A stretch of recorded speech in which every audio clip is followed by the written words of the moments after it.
네, 여러분 안녕하십니까. 뉴스와이드 시작하겠습니다. 오늘도 미국 이란 전쟁 내용부터 살펴보겠습니다. 김열수 군사문제연구원 안보전략실장, 유달승 한국외대 이란학과 교수, 성치훈 더불어민주당 부대변인 나오셨습니다. 어서 오십시오. 네. 밤사이에 미군이 잠수함을 이용해서 이란의 군함을 격침시키는 공격이 있었습니다. 그 영상부터 보도록 하겠습니다. That is coming along, as you see very well. They have no Navy, it's been knocked out. They have no Air Force, it's been knocked out. They have no air detection, that's been knocked out. Their radar has been knocked out.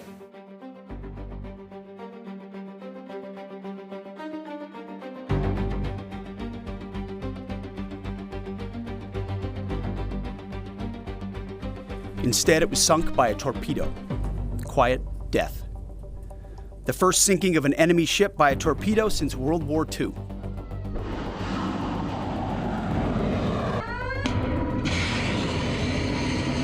The two most powerful air forces in the world will have complete control of Iranian skies, uncontested airspace. 헤그세스 장관의 브리핑 보셨지만 2차 세계대전 이후 처음으로 어뢰로 적군의 함정을 격파하는 공격이 있었습니다. 사망자가 무려 100여 명에 가까울 수준인데 이 정도면 실장님 일단 미국이 강력한 공격을 했다고 봐야 되는 거겠죠. 예, 뭐 전함에 타고 있는 사람들 거의 다 이제 죽은 것으로 사망했겠죠. 네, 사망한 예. 것으로 그렇게 보이는데요. 지금 트럼프 대통령의 발언이나 헤그세스 장관의 발언을 보면 제공권 완전히 장악했고 제해권은 지금 함정 20척의 격파를 포함해가지고 제해권도 완전히 장악을 했다. 예. 그 얘기를 지금 하고 있는 것 같습니다. 하늘과 바다를 모두 장악하고 조만간 영공도, 이란의 영공도 장악할 수 있다라고 얘기를 하고 있습니다. 승세를 잡았다고 지금 승기를 잡았다고 표현을 하거든요. 사실상 이제 이 이란의 공군이라고 하는 전력 자체가 얼마 없어요. 네. 해군력도 정말로 없고요. 그런데다가 그거 지금 이제 20척 다 파괴하고 그리고 이제 해군본부도 파괴했거든요. 그리고 이제 혁명수비대도 파괴를 하고 사령부. 네. 이제 그리고 난 뒤에 지금 방공만도 다 파괴가 돼서 사실상 이란이 이제 반격할 수 있는 어떤 그 능력이라고 할까요? 무기 체계라고 할까요? 그런 것이 얼마 남아 있지 않은 상태다 이렇게 저는 봅니다. 예, 미국에서는 그렇게 얘기를 하고 있는데 그러면 교수님 실제로 이 정도의 공격을 받은 이란의 입장에서 생각해 보면 지금까지 받은 공격이 상당히 치명적이라고 봐야 되는 겁니까? 그렇죠. 근데 어차피 군사력은 상대가 안 됐으니까요. 예.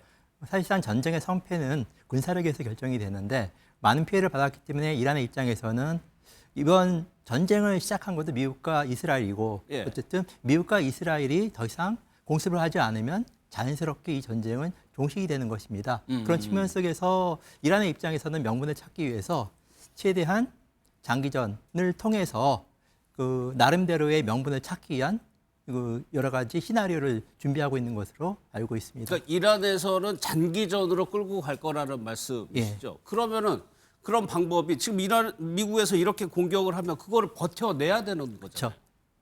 사실상 그 정권 교체나 예. 또 항복 선언을 요구하는데요. 실제로 정권 교체가 이루어지기 위해서는 지상군이 투입해야 됩니다. 그렇죠. 근데 지상군 투입 없이 그것이 불가능하기 때문에 최대한 이란 입장에서는 그 명분을 찾기 위해서 나름대로의 있는 여러 가지 군사력을 가지고 최대한 자신들이 그 최첨단 무기를 보유하고 있다는 것을 과시하기 위한 과시하고 있죠, 지금. 여론전을 예. 펼칠 가능성이 높죠. 예. 이 정도 공격에서 이란에서는 여전히 항전의 의지를 내비치고 있습니다. 이란 쪽 얘기를 좀 한번 들어보도록 하겠습니다.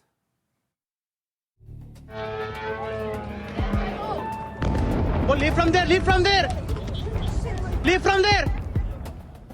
Shamsir bhai, aur bhi hai? Jigar Jigar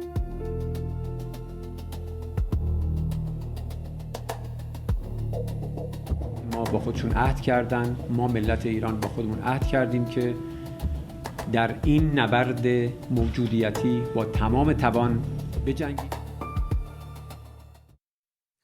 오늘 나온 이란 혁명수비대 성명을 보면은 여전히 반미 항전의 의지를 내비치고 있거든요. 이거는 그대로 그냥 이해를 해야 되는 겁니까?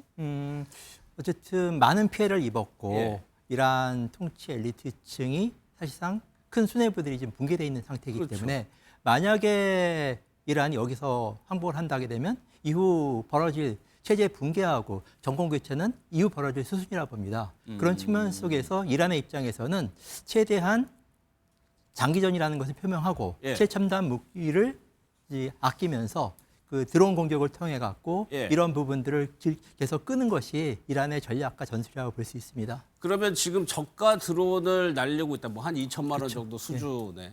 그렇게 하는 것이 지금 장기전을 위한 이란의 대응이라는 예. 말씀이시죠? 그래서 현재까지 탄도미사일이 한 700개 정도를 발사한 것으로 알고 있는데요. 예. 이제 정확한 보유량은 확인되지 않고 있는데 대충 1,500에서 2,000개 정도를 가지고 있다고 하게 되면 나머지 반 정도의 분량이 있는데 그런 부분을 장기전을 준비하기 위해서는 그 지금 탄도미사일을 쏘는 것은 예. 그 버티기가 힘드니까 최대한 드론 공격을 통해서 시간을 벌고 예. 또 결정적인 타격을 입히기 위해서 이것을 곳곳에서 아껴둔다는 거죠. 아껴두면서 그 며칠 간격으로 탄도미사일을 발사하는 예. 그런 전략을 추진하고 있습니다. 사실 이란군에 있어서 이 부분이 가장 중요합니다. 탄도미사일이 몇 개냐. 현재는 한 2,000기에서 2,500기 정도 추정을 하는 겁니다. 아무도 모릅니다. 몇 개나 가지고 있는지 이란만 아는 건데 일단 한 700발 정도 작년에 한 쓴 것 같고 그렇죠. 그렇다면 1,500에서 한 2,000발 정도 가지고 있는데 이거를 아껴두고 있다. 또 하나 일각에서 얘기하는 것이 초음속 탄도미사일. 그렇죠. 그러니까 이거는 이스라엘이나 미국이 방공망을 갖추고 있지만 이거를 못 맞춘다는 거잖아요. 네. 아직까지 등장 안 했죠. 아직까지 등장 안 했습니다. 그러면 이게 이란 입장에서는 가장 강력한 무기가 될 수 있는 거예요. 어떻게 보면 상당히 이란이 군사적으로 열세에 몰릴 때 어떻게 보면 타격용으로 적절한 시점에 발사할 가능성은 있죠. 하지만 지금 이란이 워낙 군사적으로 열세이기 때문에 예. 어찌 보면 이란이 반격이 만만치 않지만 그 미군이나 이스라엘에게 치명적인 타격을 입히는 전략은 추진하지 않고 있습니다. 예, 예. 그렇다면 이 전쟁을 통해서 나름대로 명분 있게 이것을 종식시키기 위한 것이 이란의 의도와 목적이 아닌가 파악됩니다. 아, 그러니까 어떤 측면에서 목적을 가지고 지금 미국의 핵심 시설을 공격 안 하고 있다는 말씀이시죠? 그렇다면 이게 군사 전략적으로 봤을 때 미국은 뭐 닷새간 퍼부은 돈이 한 7조 된대요. 그런데 이론은 2천만 원짜리 드론 날리고 있는 상황이거든요. 비대칭 전략에서 이게 이란이 적절하게 구사하는 겁니까? 지금 뭐 이란도 그렇게 2천만 원짜리 날리지만 미국도 루카스라고 해서 네. 아주 저비용짜리 그러니까 샤헤드 136을 역설계해가지고 미국에서 만들어가지고 지금 보냈거든요. 그게 이제 한 미국 돈으로 따지면 5천만 원, 아마 이란 돈으로 따지면 한 3천만 원에서 3,500만 원 정도 할 거예요. 예. 그게 이제 처음에 최대 규모로 들어가가지고 이란 방공망을 완전히 이제 기만을 했죠. 그래서 이란 방공망을 쑥대밭으로 만들고 그러다 보니까 이제 거기 있는 레이더하고 방공망 기지, 미사일 기지들이 다 이렇게 노출이 될 거 아닙니까? 그렇겠죠. 그 노출이 되고 네. 나니까 그 노출된 곳에다가 전부 다 순항 미사일을 쏴가지고 완전히 없애버렸거든요. 네. 그러니까 이란만 그렇게 가성비 있는 전쟁을 하고 있는 것이 아니고 미국도 똑같이 가성비 있는 전쟁을 하고 있다라고 말씀을 드리고요. 한 가지 더 말씀드릴 것은 케인 합참의장이 어제 발표한 것이 굉장히 의미 있다라고 보는데요. 예. 뭐라고 그러냐면은 이란이 미사일을 지금 첫날, 둘째 날, 셋째 날, 넷째 날, 다섯째 날 이렇게 비교해 보면 점점 가면 갈수록 첫날에 비해서 다섯째 날이 86%까지 줄어들었다는 줄고 거예요. 있다는 거죠. 그다음에 드론은 73%까지 줄어들었고 예. 그리고 미사일만 따지면은 24시간 하루만 따졌을 때는 23%가 줄어들었다. 이 말은 무슨 얘기냐면 미사일과 드론이 쓸 만큼 썼기 때문에 이제 바닥이 나고 있다. 이것을 이제 의미하는 거거든요. 남아 있는 것은 기껏 해봤자 이제 중거리 탄도 미사일 예. 그리고 극초음속 미사일 그 정도 남아 있는 거고요. 공군기는 거의 없다고 해도 과언이 아닙니다. 아주 이제 구닥다리라서 떠지를 못하고 있는 거고요. 공군이 무슨 가해라 313 그랬는데 그것도 이제 시제기만 한번 보여주기만 하고 바로 그게 아무것도 안 됐기 때문에 떠지도 못한 상태에서 전부 다 드론으로 생산 시설을 다 옮겼거든요. 예. 그러니까 아무것도 없는 거예요. 예. 그래서 이제 트럼프 대통령이 처음에 얘기했던 것이 일주일, 2주일 그러다가 한 달 그리고 이제 지상군도 얘기하고 그랬었는데 제가 볼 때는 이게 정권 교체의 목표가 없다라고 하면 아마 전투는 중요한 전투는 2, 3주 내로 끝납니다. 그러니까 이게 이란이 가지고 있는데 무언가 히든 카드가 있는데 안 쓰는 거냐? 아니면은 미국과 이스라엘이 며칠간의 폭격으로 사실상 무력화됐느냐거든요. 교수님은 어느 쪽에 더 관점이 있다고? 정확한 정보가 비자인 상태에서 저희가 평가하기는 어려운데요. 예. 저도 기본적으로 이제까지의 공습으로 많은 분이 저는 파괴됐다고 봅니다. 하지만 그럼에도 불구하고 최후의 카드와 수단을 비축해 놓지 않으면 아직 쓰지 않았다. 예, 그렇지 예. 않으면 사실상 이란은 절대적인 위기에 처하기 때문에 예. 나름대로 준비는 하고 있는 것으로 파악되고 있습니다. 그리고 또 하나요. 이란이 공격이 특이한 점이 이스라엘 본토도 공격을 하지만 주변의 걸프국을 공격하는 양상이 보이거든요. 네. 이거는 왜 그렇다고 보세요? 사실상 이스라엘 방공망을 뚫을 수 없는 부분이 있고요. 예. 또 다른 부분은 거리상으로 멀기 때문에 중형탄도 미사일을 발사해야 되는데 상대적으로 방공망이 취약하고 거리가 가까운 인근 미군 기지를 공격하는 것이 효율성이 있다고 판단하고 있는 것으로 보입니다. 그러니까 걸프국에 주둔하고 있는 미군을 공격하기 위한 거다. 그러니까 걸프국을 직접적으로 겨냥하지는 않는다는 말씀이시죠? 그렇죠. 예를 들면 지금 두바이 호텔에서 네. 여러 가지 피해 화재를 하는 이런 부분들은 직접 그 호텔을 타격하기보다는 그 탄도 미사일의 파편이 튀어갖고 여러 가지 그 불미스러운 사건들이 많이 벌어지고 있는데 예. 사실상 걸프 해당 국가들에 대한 직접적인 공격보다는 그 미군 그 기지나 아니면 대사관, 영사관을 그 목표로 해서 지금 대응하고 있다고 볼 수 있습니다. 예. 이게 이제 소모전 양상이 들어가니까 그러면은 재고 싸움이다. 무기의 재고 싸움이다. 이런 분석들도 있어요. 미국도 무한정 가지고 있는 건 아닐 거 아니에요? 무한정 가지고 있습니다. 무한정이요? 어디다가요? 제가 이제 좀 전에 네. 그 이란이 얼마만큼 이제 미사일과 드론이 소진되고 있는 것은 네. 퍼센테이지를 통해서 케인 합참의장의 말을 통해 가지고 제가 말씀을 드렸고요. 미국이 지금 여기에 전개된 것은 항공모함 2척하고 그다음에 구축함 그리고 이제 전투기 150대 그리고 기존에 있는 중동 지역에 있는 14곳의 그 군사 기지 거기에 있는 전투기들이 있거든요. 예. 그런데 이제 이걸 이라크전하고 비교했을 때는 그때는 이제 함정이 그러니까 항공모함만 5척이 거의 갔었어요. 예. 그런데 이번에는 2척이 갔으니까 그냥 쉽게 얘기를 해서 상대적으로 좀 작게 간 건 사실이에요. 그런데 아시다시피 미국이라고 하는 나라가 미국 본토뿐만 아니라 전 세계에 미군 기지가 다 있고요. 예. 전 세계 미군 기지에 전부 다 패트리어트 미사일과 필요한 무기 체계들이 다 있습니다. 한국에도 있고 일본에도 있고 나토에도 다 있습니다. 예. 이게 이제 미국이 이야기하는 상호 운용성이라고 하는 건데요. 그래서 똑같은 무기를 쓰면 언제든지 서로 빌려 쓸 수 있고 탄약도 서로 주고받을 수 있고 미사일도 서로 주고받을 수 있다는 그런 뜻이거든요. 예. 그래서 제가 이제 무한정이라고 하는 것은 너무 좀 많이 나갔다고 하더라도 미국은 그것을 빌려 쓰고 얻어 쓰고 충당하고 충원하는데 아무런 문제가 없습니다. 그러니까 세계 곳곳에 있는 거를 끌어다 쓸 수 있다는 그렇죠. 의미시죠? 그리고 이제 동맹국들한테 최소 방어력만 하도록 하고 빌려 쓰면 되거든요. 예. 예를 들어서요. 작년도 6월달에 12일 전쟁이 있었지 않습니까? 이란이 이제 죄송합니다. 이스라엘이 이란 핵시설 공습을 하고 그리고 나서 이제 아흘에 되는 날 미국이 들어가지고 이제 사흘 동안 해가지고 12일 전쟁이 끝났는데. 예. 그때에 우리 대한민국에 있는 패트리어트 미사일 1개 포대가 중동 지역에 전개됐다가 그리고 12월 달에 우리 대한민국으로 다시 복귀한 그렇죠. 사례가 있습니다. 이것이 바로 이제 전략적 유연성이라고 보는데요. 이번에도 이제 그럴 가능성은 있는 거고 그 가능성 속에는 우리 한국 국방부하고 주한미군 사이에서 굉장히 그 협의 조정 이런 것들이 아마 필요할 거고요. 그것까지 필요하다라고 하면은 지금 현재 현지에 있는 중동 지역에 있는 그 패트리어트 미사일의 포대라든지 발사대 수가 줄어들고 있다는 것을 의미하는 거거든요. 네. 그렇다라고 하면은 주일미군이나 주한미군 또는 나토 지역에 있는 패트리어트나 또는 그 미사일들이 그쪽으로 이동할 수는 있죠. 예. 그러니까 석진 부대님 지금 트럼프 대통령이나 헤그세스 장관이나 미국 당국에서 나오는 얘기들을 종합해 보면 지금 우리가 이기고 있고 앞으로도 계속적으로 전쟁을 수행할 능력이 있다라는 걸 굉장히 강조하고 있는 상황이에요. 사실 뭐 국방력이나 국력의 차이는 너무 현저히 나기 때문에 예. 미국 입장에서는 압도할 수 있다는 자신감은 당연히 갖고 있는 건데 미국의 유일한 브레이크는 미국 내의 반대입니다. 그럴 수 그러니까 있죠. 이번에 네.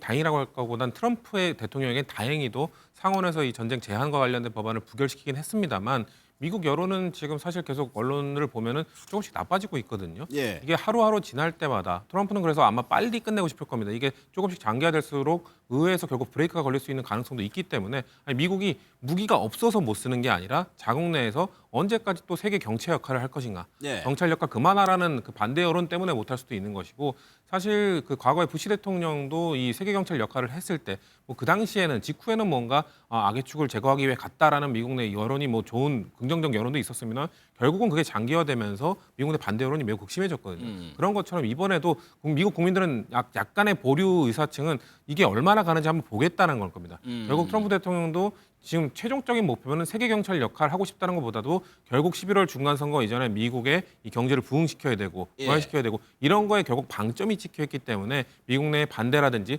세계 경제가 계속 흔들리는 모습을 보인다든지 한다면은 아무리 돈이 많고 아무리 무기가 많더라도 전쟁을 그렇게 장기화시키기는 전 힘들지 않을까라고 보고 있습니다. 선거도 앞두고 있고요. 그렇죠. 트럼프 대통령의 지지율이 최저를 기록하고 있는데 전쟁 이후에 지지율이 올랐다는 소식 아직 안 들어오고 있는 상황입니다. 이런 상황에서 이란과 미국이 비밀리에 접촉했다는 뉴스가 전해져 왔습니다. 이란의 정보당국이 제3국을 통해서 미국에게 협상을 제의했다는 보도인데 사실 이 뉴스가 오늘 컸어요. 그러다 보니까 뉴욕 증시도 그렇고 코스피도 그렇고 굉장히 반등을 했거든요. 실제로 교수님께서 이 보도의 신빙성을 좀 어느 정도나 좀 저는 나름대로 근거가 있다고 봅니다. 다시 말하면 지금 전투력으로 워낙 열세이기 때문에 그 버티는데도 한계가 있고 근데 아시다시피 미국의 입장에서도 우리가 전쟁을 볼 때 전쟁의 진정한 승자가 누군가 어떻게 보면 군사적인 전투와 전쟁의 정치적인 승리라는 부분은 우리가 구분해 볼 필요가 있습니다. 예를 들면 2001년 아프가니스탄 전쟁에서 탈레반이 붕괴됐지만 2021년 20년 만에 탈레반이 재집권했어요. 그렇다면 이 전쟁의 진정한 승자는 누굴까요? 마찬가지로 그런 측면 속에서 이 부분은 한 국가의 생존에 관련된 부분입니다. 그렇다면 미국의 입장에서도 이 부분에 대해서 일단 상대방에 대한 군사적인 위협을 제거하고 약화시킨 다음에 나름대로의 그 명분을 찾아서 이것을 조율하는 것이 양쪽에 필요한 해법이 아닌가 생각이 듭니다. 그러면 이란 입장에서 먼저 생각을 해보면 지금 협상을 다시 재개할 정도로 상황이 안 좋다거나요? 아니면 말씀하신 대로 더 멀리를 봐서 더 장기적으로 봐가지고 일단 여기서 봉합하는 게 좋겠다. 이런 입장에 처한 건가요? 이란 같은 경우는 이제 상당히 오랜 역사 속에서 그 생존력이 강하다고 볼 수 있는데요. 그런 측면 속에서 아무리 권력적이라 하더라도 생존을 위해서 무릎을 꿇을 줄 압니다. 그렇다면 지금 이 협상과 또 명분의 강공책 이런 부분들을 지금 계속 표명하게 되면서 이란 자체 내의 피해를 최소화시키고 장기적으로 정권과 체제를 수호하는 방향을 찾는 나름대로 해법이라 볼 수 있습니다. 그러니까 전쟁을 멈추고 지금의 체제를 유지할 수 있는 방법을 찾을 것이다. 그러면 실제 미국 입장에서는요. 지금 이란에서 만약에 제의한 게 사실이라고 하면 이 정도 수준에서 전쟁 마무리해도 되겠다라는 입장일까요? 그러니까 이제 사실상 이게 이제 신빙성은 뭐 어느 정도 있다라고 보는데요. 왜 그러냐 하면 이게 트럼프 대통령이 공습하고 난 뒤 이틀 있다가 이제 한 발언 속에 그 답이 있다라고 생각을 해요. 그때 뭐라고 그랬냐면 이미 늦었다. 대화에 대해서 이미 늦었다. 그리고 대화할 상대가 없다. 이 얘기를 했거든요. 그 말의 뜻을 보면은 뭔가 CIA하고 접촉이 됐고 CIA가 트럼프한테 보고를 하니까 트럼프는 이걸 들은 거예요. 그러다 보니까 이제 이 얘기를 한 건데 그런 면에서 이제 신빙성이 있는데요. 그럼에도 불구하고 CIA에서도 아무 말 안 하고 백악관에서도 아무 말 안 하는 이유는 두 가지 이유가 있어요. 하나는 이란의 체면을 살려주는 거예요. 이란에서는 계속해서 자기네들도 안 했다고 그러잖아요.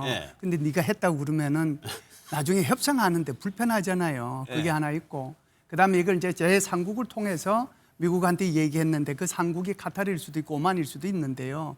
그러면은 그게 또 누가 그랬느냐고 또 시비 걸고 또 기자들 물어보면은 또 이것도 피곤하잖아요.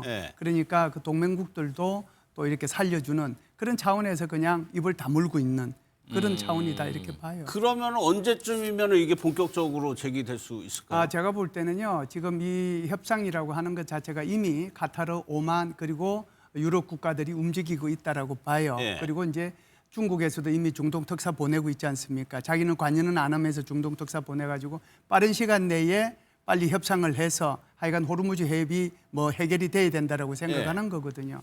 그런데 이 전쟁을 반길 나라는 아무도 없어요. 미국도 이렇게 오랫동안 가면은 아까 선생님 말씀하셨다시피 중간 선거에서 절대적으로 불리한 거고요. 이렇게 이제 미국이 이란을 공습한 이유, 국제적인 이유도 있고 국내적인 이유도 있지만 국내적인 이유는 결국은 지금 현재 떨어져 있는 인기를 많이 하고 그리고 이제 참패했던 매번 선거 때마다 참패했던 것을 극복하고 11월 달 중간 선거에서 이기려고 하면은 이것이 굉장히 중요한 트리거가 될 수 있거든요. 예. 그래서 최대한 빨리 끝내고 싶은 거예요. 그러면 이게 굉장히 큰 업적이 되는 거지 않습니까?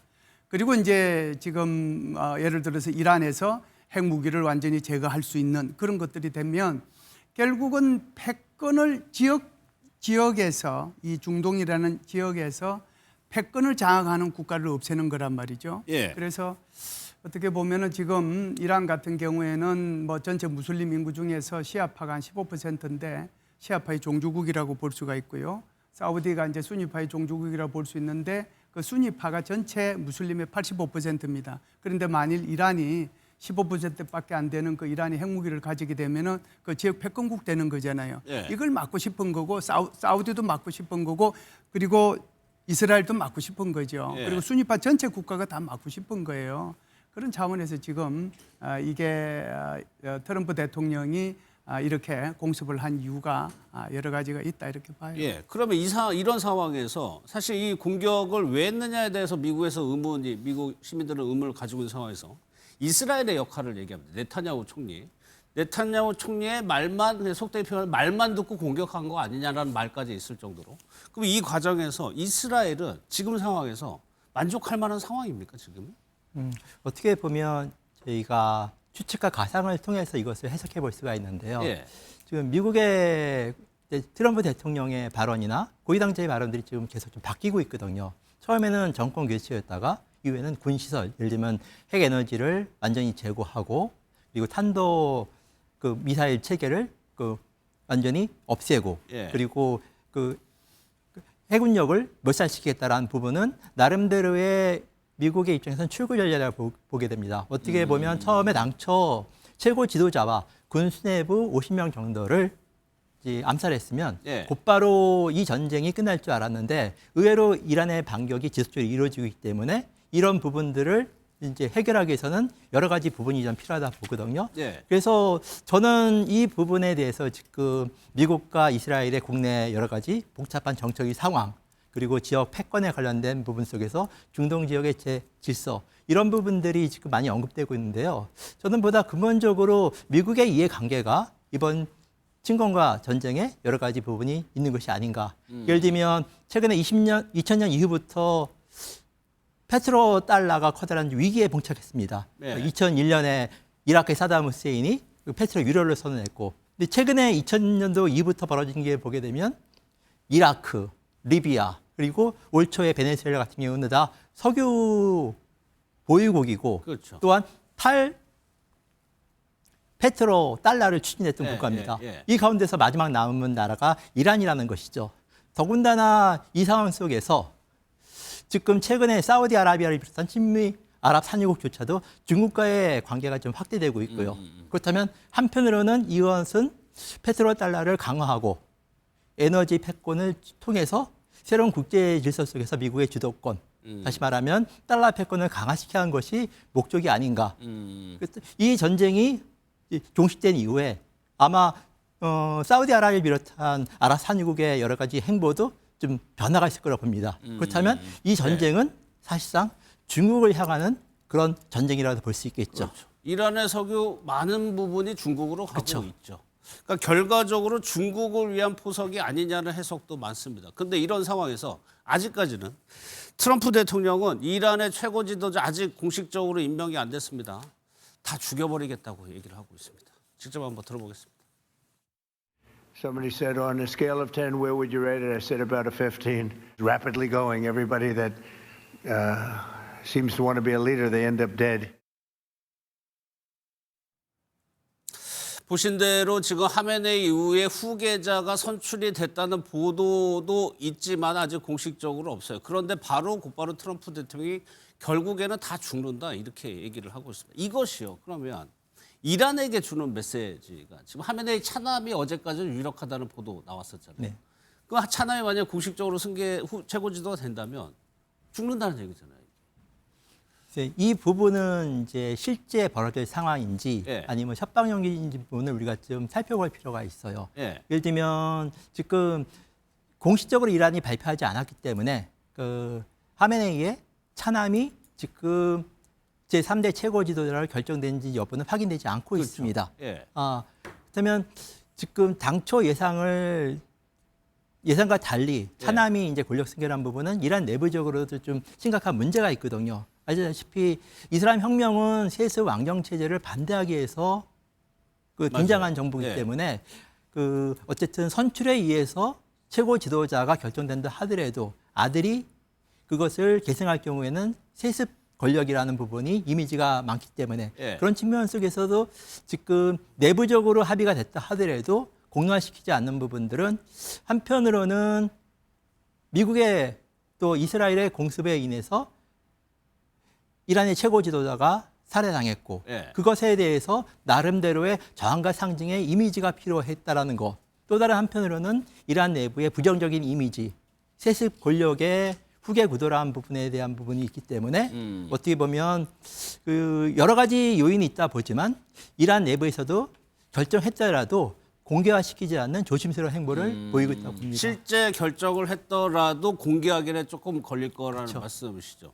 그 이런 맥락은 어때요? 누가 되든 강경파가 다시 나오나 미국의 입장에서 반미주의자가 만약에 나오게 된다면 미국이 또 한 번 하메네이처럼 또 한 번 폭사라든가 암살, 이스라엘도 마찬가지고요. 네.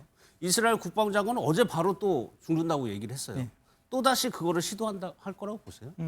여러 가지 시나리오의 전례를 볼 때 예를 들면 레바논의 헤즈볼라가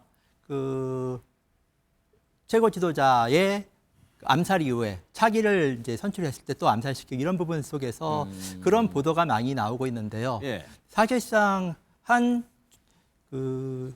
정치 조직과 국가에 관련된 부분이기 때문에 저는 실질적으로 새로 선출된 최고 지도자를 암살할 가능성은 그리 높지 않다고 보고 있습니다. 만약에 그렇게 될 경우에는 예. 이란의 입장에서도 선택의 여지가 없어요. 예를 들면 나름대로의 출구 전략을 주기 위해서는 이란의 명분이 필요하거든요. 예. 만약에 새로 선출된 최고 지도자조차도 암살시킨다면 예. 어떻게 보면 장기전으로 갈 가능성이 매우 높다고 볼 수 있습니다. 일단은 강경파가 집권을 하더라도 한 번은 봐줄 것이다. 예. 이게 참수작전, 트럼프식 참수작전이라고 해가지고 마두로 대통령도 밤에 그냥 잡아오고 하메네이도 그냥 그 주변을 다 폭격해가지고 지도부, 수뇌부까지 다 일거에 몰살시켰단 말이에요. 예, 트럼프 대통령이 취할 수 있는 모델이 두 가지가 있어요. 하나는 베네수엘라 모델이 있고 하나는 이라크 모델이 있거든요. 예. 베네수엘라 모델은 어떻게 보면은 마두로를 축출해서 압송해 왔잖아요. 그리고 나서 이제 로드리게스라고 하는 부통령을 그대로 살려주고 거기 있는 내각 행정부 그대로 손도 안 댔단 말이죠. 그렇죠. 그러면서 이제 미국이 필요한 것만 그곳에서 원유 통제 같은 것만 딱 하고 이익만 이제 뽑는 거죠. 예. 사실상 사악한 정권을 그대로 이제 인정해 준 거거든요. 정권 교체하고는 전혀 관계 없는 거예요. 그게 이제 베네수엘라 모델이고요. 이라크 모델은 결국은 사담 후세인을 이제 결국은 죽였지 않습니까? 그리고 나서 전쟁이 8년 8개월 동안 지속이 됐는데 수없는 그 미군들이 전사가 되고 돈도 엄청나게 전비가 들어갔습니다. 예. 그 말의 의미는 끝까지 내가 정권 교체를 하겠다고 그러면 전쟁이 길어질 수밖에 없는데 그것은 바로 트럼프의 중간 선거 패배를 의미하는 것과 같다. 그러면은 왜 트럼프 대통령이 지금 이 말을 하느냐라고 네. 하는 게 중요한 거잖아요. 빨리 협상에 임해라. 그렇지 않으면 너도 죽어. 그러니까 빨리 시그널을 보내라고 하는 거죠. 그래서 그것 때문에 지금 그러고 있다. 그래서 저는 교수님 말씀하신 것처럼 이것을 장기적으로 끌고 가거나 그렇지 않으면은 강성 지지자가 훨씬 더 하메이니보다 더 강한 지도자가 나타났다고 해서 미국이 그 사람까지 죽여서 계속해서 그런 일들을 반복시킴으로써 전쟁을 지속적으로 끌고 가서는 미국도 패배한다. 그렇기 때문에 그쪽으로는 택하지 않을 거라 생각합니다. 방점은 결국에는 대화나 협상에 있다는 말씀이시죠? 예, 결국은 베네수엘라 모델이 최선의 방안이죠. 예. 이러는 상황에서 또 하나 중요한 뉴스가요. 이제 지상전 이제 문제인데 쿠르드족이 지금 이란 쪽으로 지상전에 참여하는 거 아니냐 이런 보도들도 나오고 있습니다. 백악관에서는 트럼프 대통령과 쿠르드족이 통화까지는 했다라고 인정을 했습니다. 영상 한번 보겠습니다. He did speak to Kurdish leaders with respect to our base that we have in northern Iraq. But as for any report suggesting that the president has agreed to any such plan is completely false and should not be written.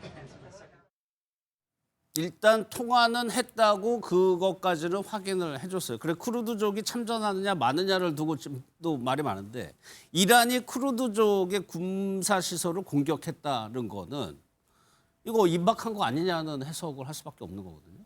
어떻게 보면 쿠르드족의 개입은 이란을 더 압박하기 위한 저는 목적과 수단이라고 보고 있고요. 근데 아직까지 가시화되지 않은 부분들인데 만약에 이라크에 있는 쿠르드족이 이란 그 영토에 들어와서 하게 되면 예. 이 부분은 단순히 이번 전쟁이 이란 내에서의 전쟁이 아니라 이라크까지 확산될 가능성이 높습니다.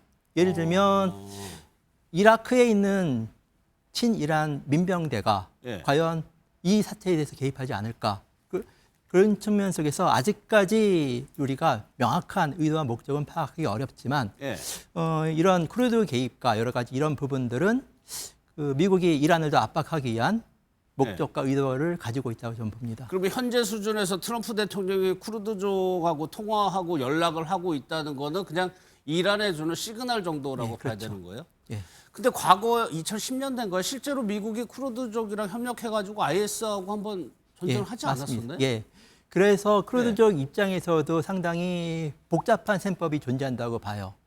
항상 강대국에게 예. 협조하고 또 여러 가지 일종의 역할을 했지만 전쟁이 끝난 이후에 항상 배척되거나 소외돼 있었거든요. 미국한테? 예, 그렇죠. 그런 측면 속에서 쿠르드족 입장에서도 이번 사태를 어떻게 파악하고 입장을 취할지에 대해서는 우리가 좀 더 지켜볼 부분인데 어쨌든 아직까지 이 부분은 현실화되기 이전에 상대방을 압박하기 위한 부분들 그리고 이란 체제에서도 그 체제 내에 여러 가지 다양한 여론과 불만 부분을 잠재우기 위해서 예. 이런 부분 속에서 아마 국민들이 동요할 가능성이 높습니다. 다시 말하면 쿠르드 민병대가 이란에 들어온다면 지상전을 의미하는 것이고 그렇죠. 그렇다면 국민들의 공포심은 훨씬 더 높아질 가능성이 높습니다. 그런 부분들이 일어날 수 없다라는 경고, 사전에 이런 일을 벌이지 말라라는 그런 암시를 의미하는 폭격이라고 저는 보고 있습니다. 그것도 목적은 협상이나 뭐 전쟁 그렇죠. 중단을 목적이라는 거죠.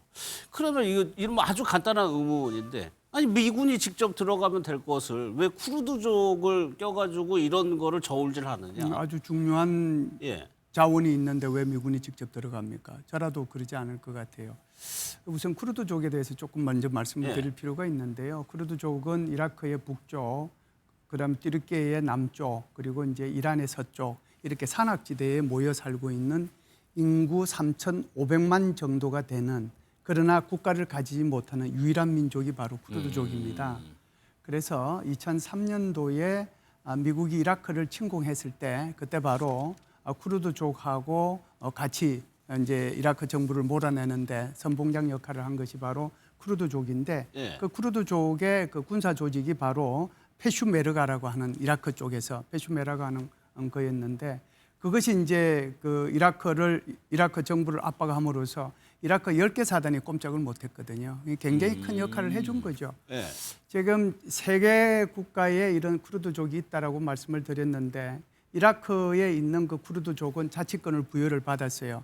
처음에 자치권을 줬다가 그때 사담 후세인이 자치권을 빼앗고 그리고 이제 여기에 있는 쿠르드족에 대해서 사실상 그 살상 그 가스 화학 무기를 써가지고 수천 명의 쿠르드족이 죽었어요. 그래서 오히려 이제 미군하고 더 이제 이렇게 뭐라고 할까요? 같이 공조를 해가지고 이라크 정부를 무너뜨리는데 결정적인 역할을 했는데 어찌됐든 새로운 이라크 정부가 들어서고 나서 그 쿠르드족은 자치권을 부여받았고 네. 대신에 이제 투르키에 있는 쿠르드족과 이란에 있는 쿠르드족은 자치권이 둘 다 없어요. 그래서 지금 이란에 있는 쿠르드족이 움직이게 된다면 네. 그 이란에 있는 쿠르드족은 반정부 역할을 할 수 있는 거거든요. 이란의 인구 구성은 페르시아인이 55%고요. 나머지는 다 이민족들인데 그중에 이제 그 쿠르드족이 한 10% 정도 되니까 8,800만에 10에서 15% 정도 하면은 1,000만 명에서 1,200만 전조의 쿠르드족이 이란 안에 있습니다. 예. 그러니까 지금 이제 나오는 뉴스들을 보면 이라크에 있는 그 쿠르드족이 이란의 국경을 넘어서 갔다 안 갔다 갔다 안 갔다 이런 얘기가 그렇죠. 나오고 있는데 예. 실제로 보면은 교수님 말씀하신 것처럼 이라크에 있는 쿠르드족이 넘어가면 이건 이라크가 다시 또 전쟁의 연루가 되는 거거든요. 그렇기 때문에 백악관에서도 그 얘기를 하고 그다음에 이라크에 있는 쿠르드에서도 우리는 그런 적이 없다. 단 한 명도 넘어간 적이 없다라고 얘기하는 거예요.